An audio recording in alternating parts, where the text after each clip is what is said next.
Welcome to Beware of Spoilers. I am Adam. Now, for those of you out there who have watched both Ms. Marvel and Obi-Wan Kenobi yesterday, which one comes first today should be no surprise to anyone. Also, because it's in the title of the episode, also doesn't hurt to figure out which one's going to be coming first today.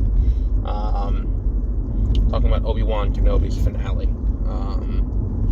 Star-studded event with a few big-name cameos. Liam Neeson came back for a small cameo as Qui-Gon Jinn, and then Ian McDiarmid came back for a small cameo as the Emperor. And I do have some problems with this episode. Number one, Reva's subplot feels like it's there to pad out the runtime more than it is to tell an interesting story about Reva trying to get revenge and then ultimately making the choice not to be Anakin. Because now the question is, what happened to Reva? See, and the thing is, too, it's like I read before this season started, like, a leaked plot, like the leaked ending of this show. And it was like Reva gets killed by Vader, and then all of a sudden the sites that reported it said they did last-minute reshoots 2 weeks ago to leave it open-ended if they want to do a season 2. And I'm like, that's some bullshit right there. They didn't go back and reshoot, like, that, like, it's so stupid. But, they called in Ian McDiarmid on a, and it's like, hey, can you come down here, like, now? We need to shoot something because we changed our mind at the last possible second. Like, what the fuck? But, like, I feel like the Reva subplot kind of went the wrong way on this. I feel like giving, like, what was disservice to her character was waiting until episode 5 to exposit who she is and what she's doing and all of that. Waiting that long was the problem. Episode, what's it called? When you get to I would say episode 3 probably would have been the time to do that. Like, that probably would have been the best time, but they didn't do it there. And then you would have had time, like, if she had her confrontation with Vader there, instead of the confrontation between Obi-Wan and Vader there, that would have made more sense to me, at least. That would have made more sense. Because then it's like you can do this thing where where number one, it makes Obi-Wan look dumb. Like, it makes Obi-Wan look really dumb. And it makes Vader look like shit. Like, he beat the fuck out of him. Then Obi-Wan does absolutely nothing different for 2 weeks. Or however long it is between episode 3 when he fights Vader and episode 6 when he fights Vader. And then the fight happens again, and this time Obi-Wan absolutely kicks his ass. Like, there is no difference in what Obi-Wan does that would lead you to believe that now all of a sudden he has this, like, he was out of practice for 7 years, and this indeterminate amount of time between episodes, which is presumably only a few days, it just doesn't make sense to me. Now, the issue with, the issue with this fight is the other place that I kind of bump into something on this show. This fight between Obi-Wan and Vader. And I think I said this before the show started, on 30-minute reviews, when I was talking about the show coming, where the show is going to be walking a very fine line. Because ultimately we know that Obi-Wan has to live through to episode 4. We know that Vader has to live on through episode 6. So we know neither of them can die. So whatever fight happens, it can't end in a fatality. So now, this fight happens, and Obi-Wan gets, and I hate when they do this, because we know that Obi-Wan's gonna live through this. There's no way, we know he can't die, because he's alive in the sequel, or in the original trilogy. We know he can't die there. So, this idea that he could die, and they're trying to build that suspense, it's like, come the fuck on. It's a Star Wars TV show. At minimum, you can assume that people have seen episode 4, 5, and 6. Even if they haven't seen the prequels or the sequels, and they're sitting down to watch this, you can at least assume they saw episodes 4, 5, and 6. So they know what happens to Obi-Wan, they know what happens to Vader. So, I think that's part of the problem here. So this fight happens, and then after Obi-Wan gets, nearly killed under a bunch of rocks, and he gets back up, and then he kicks the shit out of Vader, I feel like, the problem is that how do I put this? So him kicking the shit out of him like this, and then ultimately, there is no reason why here, after this fight, Obi-Wan leaves Vader alive. There is no reason. Because look, realistically, Obi-Wan should have killed Anakin on Mustafar in episode 3. Because it's this idea that is, so, it's permeated so far across the Star Wars universe. This idea that, we're gonna stab someone or do something to someone that will probably kill them. In all likelihood, it will kill them. But you know what? Fuck it. Let's just leave them here. Let's not make sure they die. Let's just kind of leave them here on the planet and hope for the best. And then, shit happens, it happens. And this idea that, we're going to leave, in the first case, at least you can say, look, he didn't want to do it because it was, the act of, he beat Anakin and left Anakin there, and then the act of him physically going over and doing a finishing blow would have been too much for Obi-Wan to do. It would have, that would have been, that is too hard to do to someone who you have that fraternal bond with. I can buy that. I can buy that explanation. I don't like the explanation, because realistically, if you saw what happened to him there, and you were like, well, this is the more humane solution. Let me just leave him for dead here and hope the lava gets him and hope no one gets to him. That seems kind of not great, But when we get to this episode, it's the same kind of, thing, where it's at this point now, this is the origin of the, your Vader killed your father, betrayed and murdered your father. That idea, comes from this episode, where he goes, I didn't, you didn't fail Anakin, I killed Anakin, is something that Vader says. And the sequence is cool, don't get me wrong. The idea of the broken mask, and then you hearing the mixture of the voice modulator plus Anakin's voice is great. That whole, that idea is fantastic. I love that idea. My problem is, after he says that, and he says, well, then my friend is truly dead, the next thing that happens should be, a swift murder for Vader. That should be the end of Vader. And not okay, I'm gonna leave him here.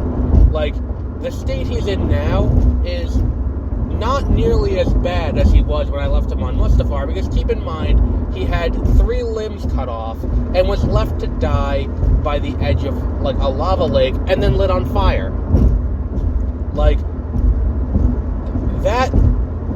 it's one of those things where it's like the only reason that he does that is because Vader has to live through this. But I postulated when the show began, like, what you need to do is you need to have a fight between Anakin and Obi-Wan that ends with between Vader and Obi-Wan, where Vader presumes Obi-Wan dead. And because Vader presumes Obi-Wan dead, that's where you can get to, like, that's how you can get to the original trilogy without getting through, what's it called? Without getting, caught up in all of that. And tied in the web of canon, so to speak. What else was there that I had a problem with? The explanation as to why, an explanation I would like is why the fuck are they closing down a lane on the expressway during rush hour instead of doing it like in the middle of the day or overnight to fix a light on the side of the road. I feel like there's a lot of like that whole fight ends poorly because it needs to adhere to canon. If that's what I was saying. Fuck. I hate when I do that. Now for a season 2, I think I've postulated what I think season 2 should be. I have a feeling they probably won't do what I think season 2 should be, because they probably, don't necessarily want to, do what I have in mind, which is a temporary reestablishment of the Jedi Order, maybe, that was it. That was my other problem that I had with this, is fucking, the Emperor being the one to tell Vader, because Vader goes, alright, well, we're gonna put all of our resources into tracking down Obi-Wan. And the Emperor goes, are you sure you're not too emotionally attached to this? And it's like, what the fuck? The Sith thrive on anger and emotional attachment. What? That's your entire thing. That's been your thing since the beginning. Exploiting rage and emotion. Reva and what's his name, the Grand Inquisitor, both survive in this show purely due to rage.